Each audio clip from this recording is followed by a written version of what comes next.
Nigel Farage says that Britain is on the verge of collapse and he wants to be a zero-tolerance Prime Minister. We drill into the detail of what Reform has announced today: 30,000 more prison spaces, 30,000 more police officers.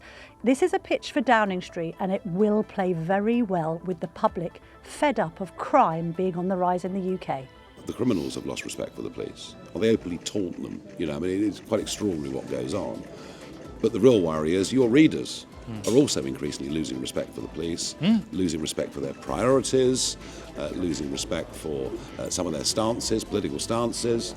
I don't think the pride flag is an important part of policing. And I'm sure Telegraph readers don't either. We're back from the nightclub, Tim. Well, it felt like a nightclub. We were at the Royal Horse Guards Hotel for this Reform presser. Yes. What was going on with the lighting? They had closed the curtains and they had red and purple lights shining down, and then TV screens around us that read things like "crime is out of control." And also, just to make it even more confusing, the interior of the room is 19th century and there was a massive portrait of Queen Victoria looking down on us. Yes. So you say a nightclub. I felt it was like a ride at the London Dungeon. Yes, it was. I was expecting to say, it's 1850. and and then, the smoke-filled streets of London are stalked by a killer. I know, but the whole showman, greatest showman in politics, then the lights go up. Yeah. Farage appears, as you say, in the shadow of Queen Victoria. This was him trying to solve his woman problem because he's flanked like a thorn between roses by Sarah Pochin, the newly elected Reform MP for Runcorn, a former magistrate, no less, and a very intriguing lady called Layla Cunningham, Yes. who's a Reform councillor for Westminster City Council, but also describes herself as a vigilante mum. And she is a mum of 7, Tim. Yeah. So that's a lot of work. Isn't it? If you're a vigilante and you're looking after that 7. She said every time her children went out, she said she felt sick. Yes. Well, we could all identify with that.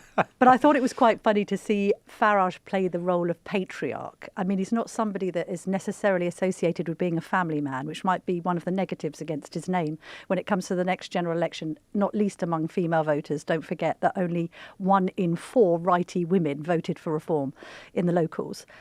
I thought it was quite interesting that he suddenly started speaking as a father and being concerned. The children are our future, folks, and we need to make sure that they're protected from nasty, sadist, rapists and murderers. Yeah, well, I agree with all of that. Well, What's I do wrong too. with that? No, I was nodding along.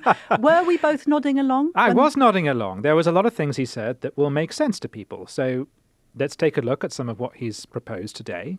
He wants to have 30,000 new prison places, including building Nightingale prisons. Yes. As long as Matt Hancock's not involved, I don't mind that idea. I would remind you that Nightingale hospitals were empty. Yes, that's right. They didn't have the staff, unfortunately. But let us hope these prisons do not empty. They won't, yeah. Yes. Anyway, someone did ask about how secure we can be certain about that, which I think is a very good question. So he wants 30,000 new prison places. He proposes 30,000 new police officers. And he has in his head a certain kind of person to be a police officer because Reform is against DEI in public sector hiring. Yes. And he said that police officers sometimes weren't physically right for the role and did not have enough authority. So he said, which I think is really interesting, there should be an element of fear in policing. Yes, this is him playing into his kind of slightly mafia boss reputation with the heavies he has around him. He wants people like his own bodyguards, I think, to be in the police force. And he did mention people who had previously served in the armed forces. Yes. And I actually thought to myself, we do have this issue in the UK with people coming back onto Civvy Street being at a bit of a loose end. I'd be perfectly happy to have some former soldiers in the police force, wouldn't you? And I think what he says is correct. It used to be that policemen, and particularly prison wardens, were men of a certain age and height and authority who scared people into obedience. Of course, that's not the Dixon of Dock Green style of community policing. It's more like the Sweeney. It's interesting what his role model for a policeman is. And it's one that, of course, a lot of people would say we had to move away from because they poisoned community relations. True. It's the whole difference, isn't it, between the police being a police force or a service? Well, and he is very much in favour of stop and search. Yes. He wants what he calls zero tolerance, including on things like shoplifting. Yeah, he wants to get rid of that whole amnesty for anyone nicking less than £200 worth of goods because the police just isn't interested and is apparently too busy. Yes. He thinks that's given people carte blanche to thieve. And let's be honest, we have spoken to shopkeepers on the Daily Tea who say precisely that. Yeah. But for every 50, 60, 70 quid that's nicked from a little corner shop, the owner of that corner shop has to pay thousands paying for what has been stolen. Yeah. So He shrugged and raised his arms in that very Farage way and said, who wouldn't shoplift? And I just feel that's going to be an internet meme at some point. He wants to see fast-tracked arrests. He wants to see fast-track courts. oh, good luck with that. Courts usually start at 10 and finish at 4, which is something I've never understood. Even in COVID, we must clear the backlog, but let's just get going at about 11:15. Yeah, and of course it's also very expensive, and we'll come to that. He wants to deport foreign-born criminals, although when pressed on that, when someone pointed out, will you in return take British-born criminals in foreign prisons here? And intriguingly, he said yes, he would. Yeah, so does that mean you pointed this out? You whispered in my I ear. whispered the words Gary Glitter. And I went, what? And he went, do we really want Gary Glitter back Right. from Vietnam? I was using Mr. Glitter as an example. Mr. Gadd, I think he might be known Mr. as, Gadd. I yes. was using it as an example of there are a lot of very bad people in foreign prisons. There Yes. are sort of drug addicts in Indonesia. There are paedophiles in Thai and Vietnamese prisons. Are we saying that we would welcome those people back as part of a fair swap? I think some voters might think, no, I just want to get rid of the foreign-born ones. I don't Yes. want some British one born here. So that was sort of interesting. That could be picked apart. He suggested that we should do deals with foreign countries to take our most serious repeat offenders. There may also be a chance that he's able to strike a deal with Albania because he boasted of the fact that he is in communication with their Prime Minister, Edi Rama, very tall man who always wears trainers to global summits. And perhaps the Albanians will take back some of their criminals that do make up quite a large proportion of the foreign criminals in British prisons. And there was some confusion from Reform over what that proportion is. Because Leila Cunningham said that around a quarter of people in British prisons are foreign-born. Well, that's inaccurate. The figure for England and Wales is about 12%. 27% are ethnic minorities. And it sounds to me like she confused foreign-born and ethnic minorities. He mentioned Estonia. He pointed out that some other countries are doing this, like Denmark apparently does this. America certainly does it. He was also very keen to push El Salvador as an example, and we'll come back to that. Yes, we'll come back to that. because we asked a specific question about it. It was a good line to say that currently it costs 52 grand a year to house an inmate in the prison estate in the UK. Yes. And actually you'd pay less to send a child to Eton. Yes. Which was, as is ever the case, Farage has got this way It's clever. of yeah. just communicating. You caught up with him after the presser and had a great conversation about what the thrust of the whole event was. So you're saying punishment must fit the crime? Because when you were asked about ID and all this sort of stuff, should we be policing all of us? And I inferred that what you're saying is no, make the punishment tough enough, and then the law and disorder will drop, and you don't have to police people quite so invasively as we've been doing. Is that a fair interpretation? No, it's a very, very fair interpretation. Actually, if the ideas that we're putting forward work, and if there is a turnaround in respect in society and perhaps even a tiny little bit of fear of getting caught in society, we may well find this pays for itself within 5 years. Yeah. What is the ideal kind of policeman or woman? Somebody who is, Tall? I think height is actually a factor. Yeah? Yeah, no, I do, seriously. Somebody who has a degree of authority. Yeah. And with that comes respect. And I think Yes. I make the point that the criminals have lost respect for the police. Well, they openly taunt them. I mean, it's quite extraordinary what goes on. But the real worry is your readers are also increasingly losing respect for the police, losing respect for their priorities, losing respect for some of their stances, political stances. I don't think the pride flag is an important part of policing. And I'm sure Telegraph readers don't either. Yeah, I think they'd agree with you. Of course, some people will say there are communities that feel that the police are invasive, that they're bullies, and therefore what we've done since the 90s is adopt a softer style which gets people cooperating with the police. Has that gone too far? Hasn't that worked well? Well done, Theresa May. Absolutely marvellous. let's ease off stop and search and see what happens to knife crime in our cities. No, we've got this all completely wrong. The old-fashioned rules work. Thank you very much. Thank you. He is onto something when it comes to the sort of quality of police officer that we have these days. We've had a number of top cops in this studio decrying the state of training, saying that police headquarters in Hendon that trains all of the officers for the Met Police has been sort of downscaled and downgraded. We've done stories on the Telegraph revealing that some people who train to be police officers are illiterate and innumerate. Right. So it's as if the standard has dropped. So in that regard, I think he is playing into what the public wants to hear. The thing about Farage is, I mean, you can have reservations about reform. They're untried, they're untested, they're inexperienced, they're coming out with these policies. I don't know if they'll work. But deep inside you, you want them to work. You like what you're hearing. You listen to this man and you think, actually, this is what we've been wanting to hear for the last 10, 20, 30 years. And why couldn't we have it? It's why not can't mad. we have it? You know, why couldn't the Conservatives have given us this stuff? I mean, he is playing into a very cogent narrative of just ordinary men and women in Britain, law-abiding people, tearing their hair out, literally saying to themselves, how has it come to this? And on crime, when you're making that uni-party, successive governments have let you down, the figures are in his favour. Also, it's a great stick with which to beat the Tories, isn't it? Because don't you think that Theresa May, as Home Secretary, cutting police numbers was one of the most catastrophic decisions she ever made? Yes, I do. And I think we've seen the wokeification of the police, like we have all public services, Yes. where the emphasis was more upon having a service that represented the country rather than a service that did the thing it's contractually obliged to do. There's a part of me that's thinking, really? Do you have presence? Are you capable of taking on a 6-foot-tall mugger or Yes. shoplifter? Yes. It seems to me a job which is inherently physical. Yes. And so therefore having a force which represents the public when we're not ourselves inherently physical, you're going to end up with a force which isn't capable of doing the job as well. Well, also, isn't that just people- obvious?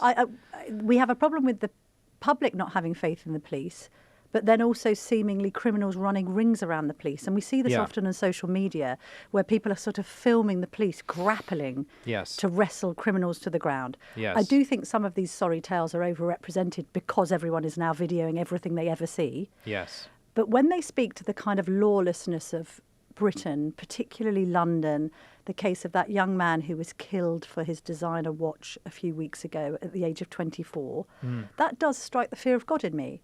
I mean, I don't think I would want, just to channel Layla, I'm not particularly comfortable. I live out in the Shires, but I'm not particularly comfortable about the idea of my children going into London by themselves. Yeah. And similarly, even at the local shopping centre in Watford, we've had scenes with masked and balaclavaed young youths running amok. You know, one of my friend's sons was just indiscriminately punched in the face, hasn't gone back there. There is this, you know, we saw that ridiculous footage of one teenager throw a massive piece of furniture Yeah. off a staircase in Westfield with no regard whatsoever for who was below. Yeah. Don't you? There's a sense to which I think he's over-egging it because he loves the broken Britain and reform can fix it narrative. Yes. But he is tapping into something and then two-tier. And Layla is a robo-mum who, when her AirPods were stolen, would not take it lying down. I've run after my AirPods for about 3 hours across Hyde Park, tracing them. I got on a Lime bike. I called my teenage son. I'm like, I've got them. And I caught up with them in the end. They'd passed it on to someone else because within 10 minutes it was in East London. The next day it was in China. And I've done that with my mobile phone. I wouldn't recommend anyone doing it. It's just I've just had enough. And Nigel Farage, again, very good at personalising issues in a way that weird politicians seem incapable, also talked about one of his relatives being the victim of crime. Had a case in my family a few months ago. Somebody at Victoria Station, a relation of mine, punched, phone taken, but they had a tracker on the phone, so we could see exactly where the phone was going. And I assume it wasn't just one phone, there would have been a couple of hundred phones. We even gave the police the address of the house in southern Buckinghamshire where the phones had gone to. The police took no action whatsoever. When you have that kind of disorder, and when you have an ineffective police force, the paradox is that the police force then becomes more authoritarian because it has to sort of impose itself more. So there was debate so people would ask questions about facial recognition ID, about laws on speech, etc. But it's not just that. I've noticed when you see video of the police kicking off rather than criminals kicking off, they weren't acting from a position of authority because they don't have authority. They have to project themselves. And so they become shouty and screamy and inappropriate. And that's kind of the flip side Yes. of the rise in disorder is a state which increasingly tries to find new ways to police us, and it does it in a really ham-fisted way. Yes. A lot of our listeners will be thinking, I hate crime, I want the police to be tough, but I also don't trust the police and feel that they overstep the mark a lot of the time. They aren't tough enough when it comes to, for instance, pro-Palestinian marchers spewing hate on the streets of the capital, but at the same time they'll send 6 officers along to somebody's house because he may or may not be in possession of, quotes, Brexity things, including a book by Douglas Murray. Right. The classic thing was taking the knee. Yes. No one who takes the knee has authority.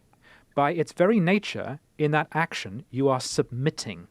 You are saying, in all modesty and humility, I bow before you and acknowledge all the wrongs of my society. Well, that's a nice Christian gesture. I appreciate it. But the moment you do that, take that uniform off because you've just surrendered all your authority as a police person. How are you expected to strike, as Nigel would put it, fear into people when you've just been kneeling to them? Yeah. And on that note, it's interesting that the Lioness, Lucy Bronze, has said that they're abandoning any BLM kneeing at the Euros this week because they think it's lost all of its original meaning. Why were they still doing it? It's a good Why question. were they still kneeling? I don't know. For someone who died abroad who isn't even British. Well, also, you're a footballer and it's all about defunding the police. You need the police because otherwise you can't have hooligans ejected from football matches that you're playing in. We got specific, didn't we, when it came to El Salvador? We did. Now, I picked up on this because they picked up on this. They pushed this. They floated this all morning, that one thing we might do is send prisoners to El Salvador. And it sounds tough. It's very tough. But I think I was worried it might be a bit too tough. Camilla Tominey from the Telegraph. It's actually not me, it's my partner in crime. Okay. Hello, I'm doing work experience. 2 questions. One, does reform support chemical castration for prolific sex offenders? It's not on the list, I suspect. Secondly, you just said you will not be taking human rights away from British prisoners, right?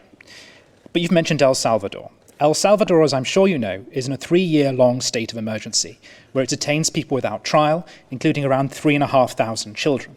It is notorious for overcrowding, a country in which there are just 70,000 prison spaces with 109,000 people in them, and where torture is reported and over 350 people are suspected to have died. Now, prisoners who go there may well be wrong-uns, but they are British, they are human beings, and they have human rights.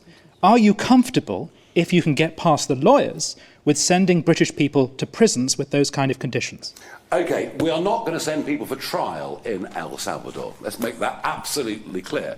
You know, people will be tried in this country.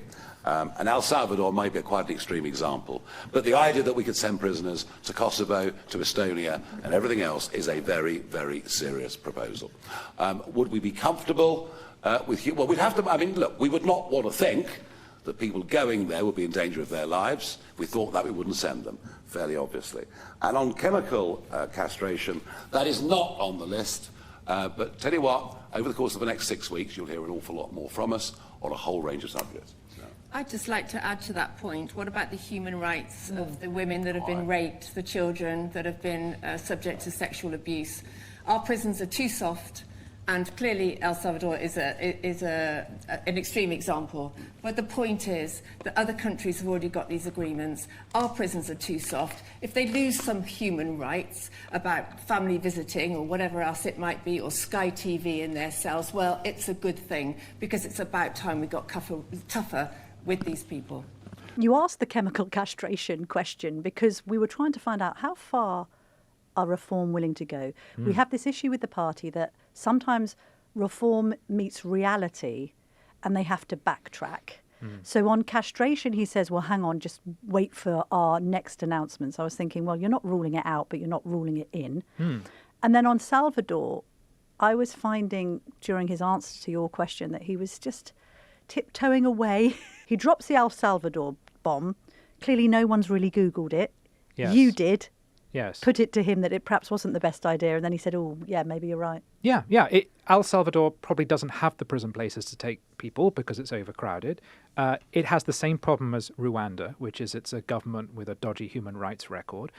by the way, what it has done is rounded up and arrested a lot of people involved in gangs. I'm not going to dispute that. El Salvador's done an impressive job of reducing its own crime rate, but it's done it essentially by suspending human rights. And like it or not, prisoners in this country have said human rights. And if you send them to that kind of country, there's a risk that's going to be infringed. And if nothing else, you can just see the human rights lawyers descending on this. If you couldn't get someone flown involuntarily to Rwanda, only 4 people went voluntarily in the end, how the hell are you going to get them to a country like El Salvador? Yeah. Although, in the way that only Farage can, I did like the point he made about the Soham killer. So if we can send some of our worst violent criminals overseas to serve their terms, then yes. And if that means that Ian Huntley goes to El Salvador, well, our attitude is so be it. I had a further chat with him afterwards. I think that may just be pushing the edges of our policy, but, okay. but I think it says quite a lot. And it's something people would understand, Yeah. and something people will talk about, and whether we'd actually do it is another thing. A lot of people would pay for his flight. Oh, yes. Note, having discussed it, having faced a little bit of pushback, they thereon in kept saying El Salvador was an extreme example. It is, and it's the extreme example they gave. And if you look at their list of things that they handed out, I've got it now. So we got a 2-page document entitled Policies. and if you look, they put in bold. Yes. Yes, they have. We would consider multiple partners, including El Salvador. You've got another great piece of paper, which is costings. Yes. I mean, I don't want you to kind of be Carol Vorderman right now under pressure. But, Yeah. I mean, they're always asked, is this going to add up? Yeah. He was asked by Chris Hope on GB News, are you going to have to put up taxes? He said, no, we're going to scrap HS2 and I'm going to be like Milei over in Argentina with a chainsaw to the state, saving money left, right and centre. Yeah. Therefore, this is all affordable, even though the top line figure on it was... £17.4 billion over a 5-year parliament. Wow. Which is a lot of money. And of course, the counter-argument is, yes, but in the long run, the cost of crime is, quote, between 80 billion to 170 billion pounds every year. So if you reduce crime, then hopefully in the future you're saving money. And I get that argument. It's always going to be a case with reform that they are presenting us a shopping list of things they would do for us. And we at some point need to know, really, does this bill add up? Because as Labour has learnt, you don't want to get elected promising you're not going to raise taxes. And then 1 year in, you're around the cabinet table discussing, how do we raise taxes without anyone noticing? Yeah. But the cumulative effect of it all, regardless of the very sensible questions I and other journalists are asking, is the public will very much be left with the impression today that the person who is going to be toughest on criminals of all is Nigel Farage. So that's a job well done. Yeah, and I think it's probably correct.